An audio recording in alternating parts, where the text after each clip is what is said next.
Hello everyone, welcome back to my channel. If you're new to watch this video, please don't forget to subscribe, like, and hit the bell button upang ikaw ay laging updated sa aking mga video.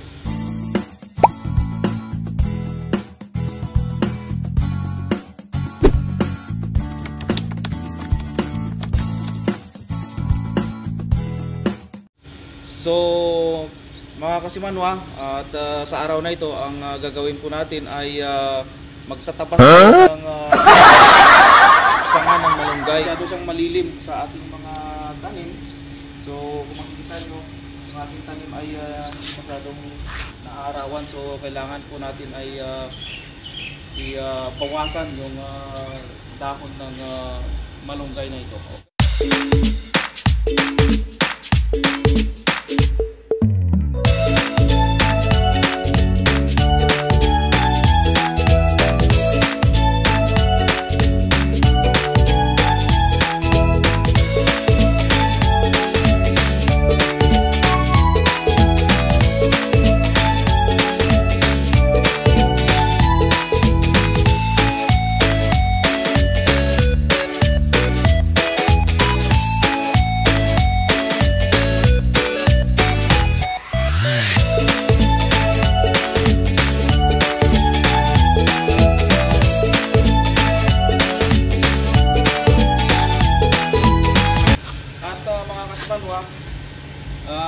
Huwag po natin itapon tong malunggay leaves na to, dahil po gagawin natin ito ay ipiperment po natin and gawin po nating fertilizer ng ating tanim.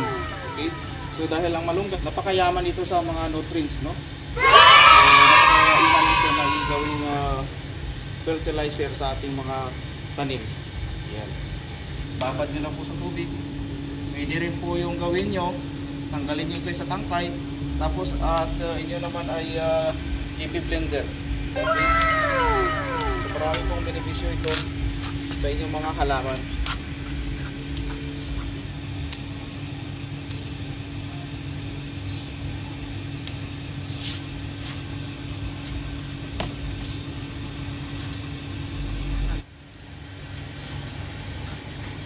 So puputulin po natin yung malaki.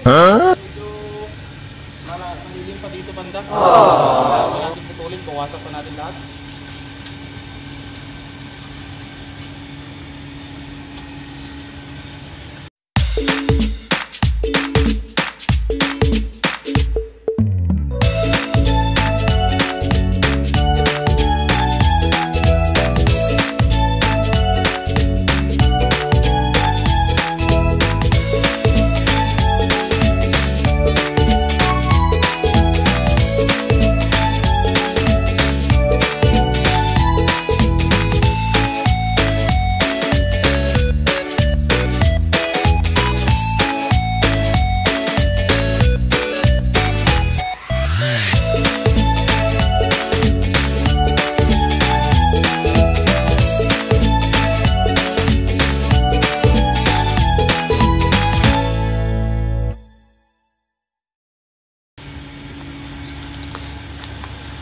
Marami na naman tayong dahon na makukuha.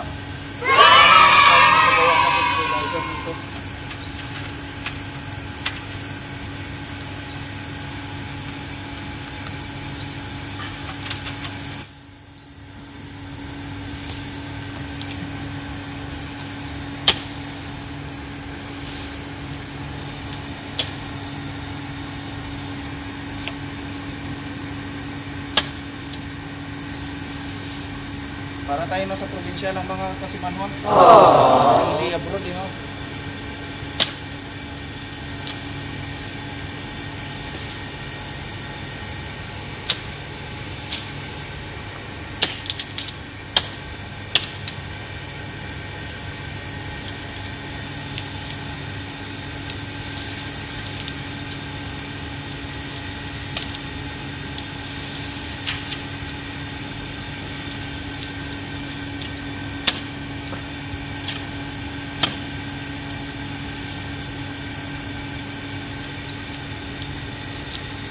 Pwede tanim yan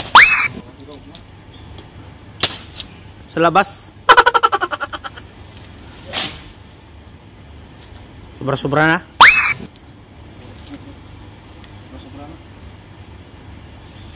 Pwede nga ibinta yan eh. Si ano nga si Andy.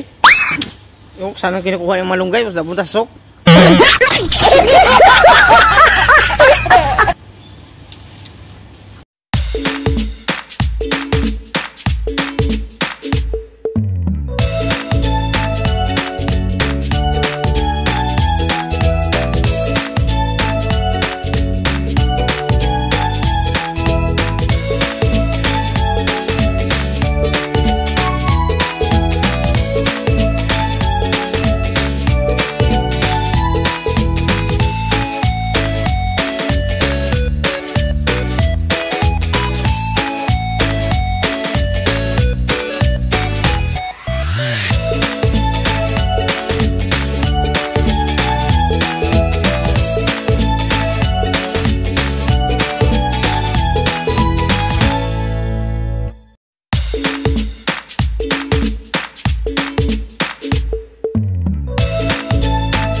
Okay, ang ratio po niyan sa pagdidilig ay hati-hati.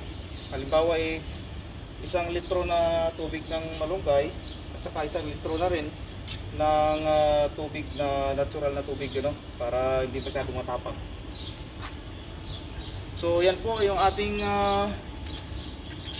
ginawa ngayong araw na ito. So maraming salamat po sa inyong lahat sa patuloy nyo pong sa pagtangkilik sa aking mga video. And don't forget to subscribe, like, and hit the bell button upang kayo ay laging updated sa aking mga video.